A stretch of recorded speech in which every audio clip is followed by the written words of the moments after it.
So years ago, when I was in another parish, this this young man, he was a teenager, called because he got his girlfriend pregnant, and he was wondering if I could meet with his girlfriend. And he's Catholic, she's not. And I said, sure. So she showed up with one of her close friends. And just the background is that he wanted her to give the child up for adoption, and she wanted to keep it. And so he talked her into talking with me. So I meet with her and her friend, and her friend says, well, she's going to keep the baby, and I'm going to help her raise it. And at that point I said, why don't we talk alone? And her friend was a good person, but like, oh no. So I was talking to her, and I said, well, I just curious, I'm glad you want to have the baby, but you want to raise the baby. And I never thought I'd really hear somebody say this, but her reasoning for wanting to keep the baby is that she wanted to feel loved. Like, that's why she wanted to have the baby, which I really didn't think I'd hear those words. And so we talked about that, and I said, that puts a lot of responsibility on that infant, that the job that infant's going to have the day it's born is to make you feel loved. That's not how love works. The day that child is born, you're the one who's supposed to pour out your life for that child. That child's job is not to make you feel good about yourself. And then it suddenly occurred to me, like, where are her parents? Which I never really got an answer on that one. But I was talking to her, and I said, that's a lot of responsibility to put on the shoulders of a child to make you feel loved. And then once they become teenagers, no offense, my God, they will not make you feel loved. So we talked about it, and I said, your friend, she's saying that she'll be there to help raise this child. Believe me, she hasn't graduated from high school. When she gets a date, she won't be there. When she goes off to college, she won't be there.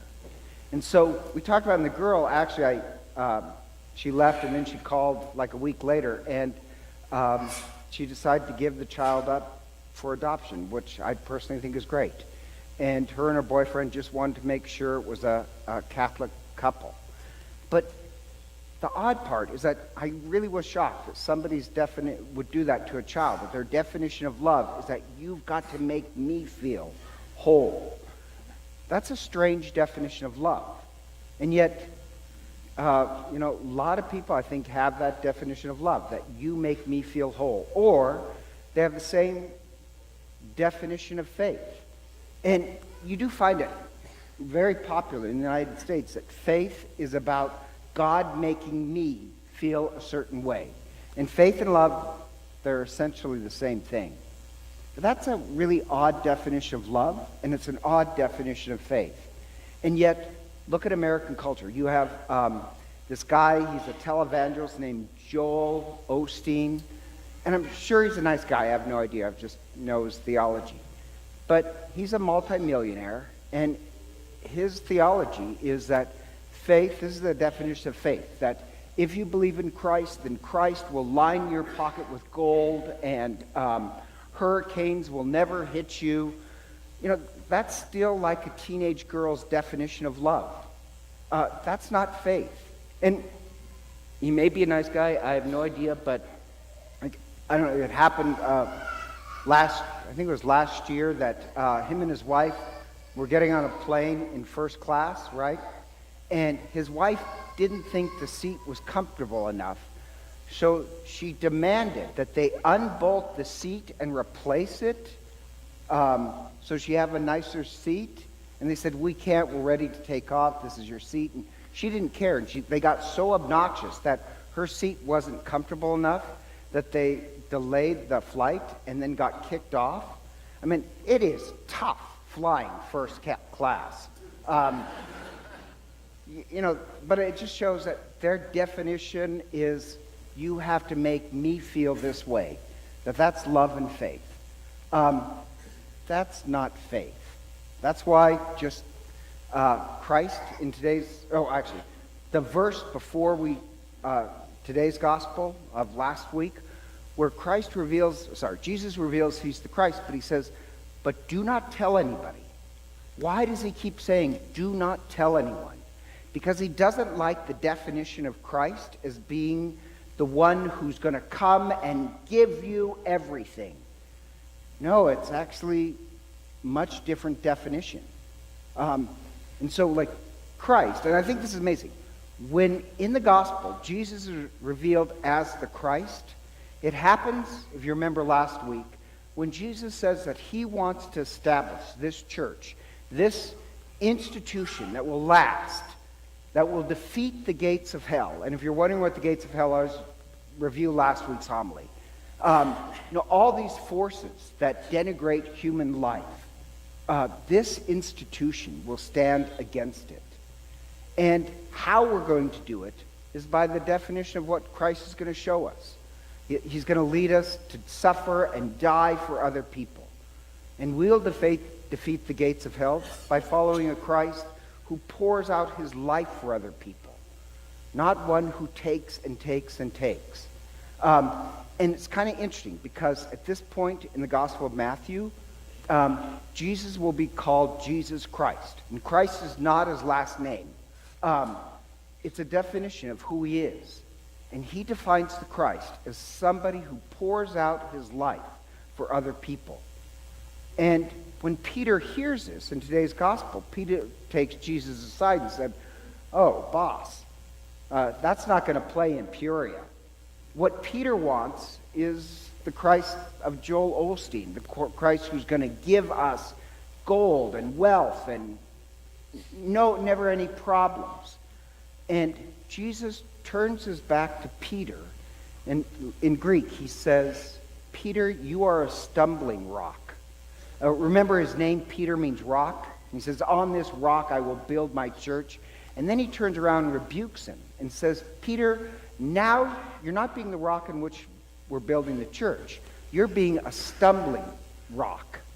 And Peter has to get in line. Even Peter first wanted the idea of a Christ that's going to just give us everything. That's not our definition of Christ. Or the first reading, kind of the same thing. Jeremiah is excited about being a prophet until he realized it's going to cost him everything.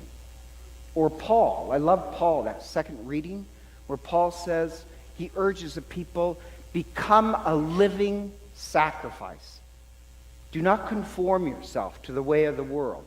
The way of the world is, it's all about me. Make sure I feel loved. If I have faith, then God gives me everything. Paul urges his people to become this living sacrifice. That's an image of Christ.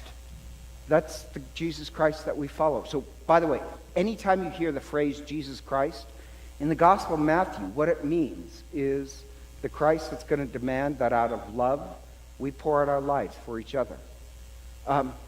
That's what Paul is urging his people. And think about this. In Catholicism, when we gather for the Eucharist and receive the Eucharist, it's this commitment ceremony. That our definition of life and faith is that we pour it out for other people. We care more for other people than ourselves. Baptism means that. We renew that at every Eucharist. Marriage, even marriage. When you make this commitment to love somebody else, it's not so that they make you feel a certain way. You have to pour out your life for them. Our whole sacramental system is based on this idea of the Jesus Christ that demands we pour out our life. And just like I was watching the news on this Harvey hurricane, which is just god-awful. And this guy said something really brilliant. He wasn't a theologian. He was just some expert. And he says, it's going to take decades for Houston to recover. The government can come in with billions of dollars, but what's going to really rebuild Houston is not the government.